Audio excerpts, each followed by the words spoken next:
Today, you'll learn how keeping secrets can literally weigh you down, how we knew the Earth rotates before we had space travel, and how your emotions can alter your perception of time. Let's satisfy some curiosity.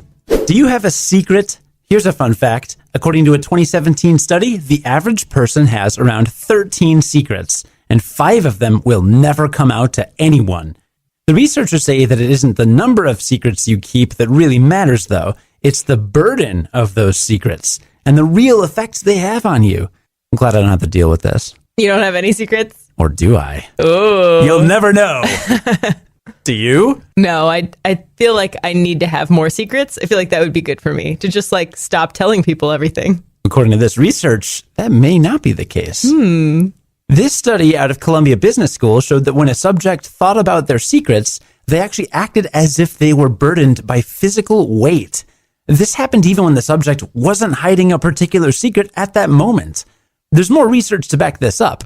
A 2012 study showed that, quote, people who recalled, were preoccupied with, or suppressed an important secret estimated hills to be steeper, perceived distances to be farther, indicated that physical tasks would require more effort, and were less likely to help others with physical tasks, unquote. So even if you're not actively hiding a secret, everything could be harder just by thinking about it. The recent paper notes that our minds are constantly trying to resolve issues or reach goals that we haven't achieved yet. But here's the thing. A secret is a goal that can never be accomplished. That leaves one solution. Just don't think about your secret. Hopefully someday in the near future, researchers will figure out the secret to doing just that. We know the Earth rotates, but have you ever wondered how we figured that out before space travel? You can thank a 32-year-old med school dropout from France. See, it turns out you can accomplish great things even if you're like Ashley and you can't handle the sight of blood. Right. That's why he dropped out of medical school. And he didn't have any formal science training. He's basically my male French twin from a couple hundred years ago. I'm talking about Jean-Bernard Léon Foucault. He was born in Paris in 1819. And after he left med school, he got a job as a lab assistant and did some pretty cool science stuff. But his biggest accomplishment might have been figuring out how to prove that the Earth rotates. Now, rotation wasn't a brand new idea. Over the centuries, Galileo and a lot of other scientists had proposed the idea that the Earth was rotating, not the heavens. But they were typically put to death or imprisoned for their heretical views. Fortunately, most educated people sided with Galileo and his ilk by the time Foucault was around. And in January of 1851, Foucault figured out how to show the effects of the Earth's rotation, the Foucault Pendulum.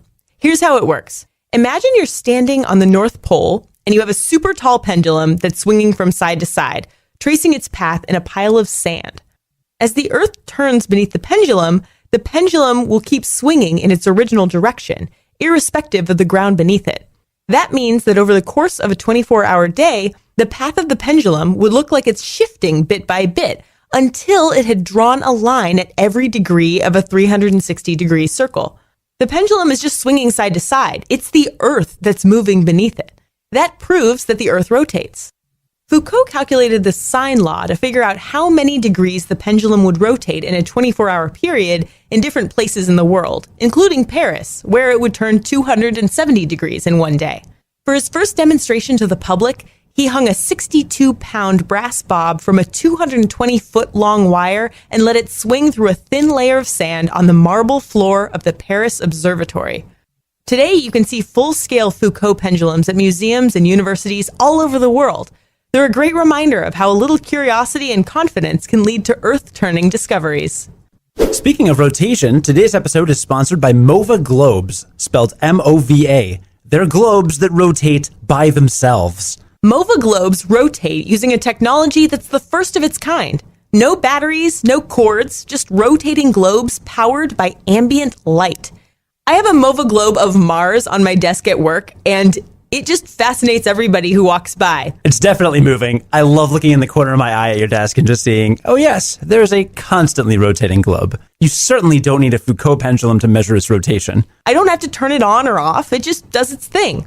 And the Outer Space Collection features graphics provided by NASA and JPL. You can get globes of planets, moons, asteroids, and even constellation designs. Elon Musk legit tweeted a picture of his Mars Mova Globe. That's how accurate and how seriously cool they are. There are 40 different designs, and they're not all about space. You've got world maps and even famous artworks. We have an exciting offer for Curiosity Daily listeners. You can get 15% off of your purchase. Please visit movaglobes.com/curiosity and use coupon code CURIOSITY for 15% off your purchase. To get 15% off of your purchase, visit movaglobes.com/curiosity and use coupon code CURIOSITY. We got a question from one of our patrons, Manny Blaze. He asked, why does time seem to slow down during certain events? The clock always seems to run slower when I'm staring at it, and recently we had a magnitude 4.4 earthquake that felt like it lasted forever. Great question, Manny. Here's the short answer. MRI-based research suggests that time isn't tracked by just one part of our brain. Instead, the job is shared across a large network of neural areas. That might explain why so many different things can change how we experience time passing by. There are a few things that make time fly and a few things that make time crawl. So here are a few examples. We all know that time flies when you're having fun, but time also flies when you're in the zone. There's a thing in positive psychology called flow state, which is when you're fully engaged in doing something with a complete focus and maximum energy. This could be if you're an artist, like a painter or musician or writer, but it can also apply to anything you're passionate about, whether it's coding, accounting, or cooking. Hyperfocus is a more passive version of flow state, and that's when something has your attention, but it doesn't demand a lot of effort. Think zoning out in front of your TV. It doesn't feel as good, but time still flies. Now, a few things might make time stand still. One is when you're awestruck. A 2012 study showed that watching an awe-inspiring video made time feel like it was going slower than when people watched a happy video. And the awe-inspiring experience of being in nature can also slow time, like walking in a forest versus walking in a major city. One more thing that slows down time is fear. Participants in a 2011 study experienced time as slower even after they had finished watching a scene from The Shining with Jack Nicholson. Maybe take a horror flick on your next vacation and see what happens.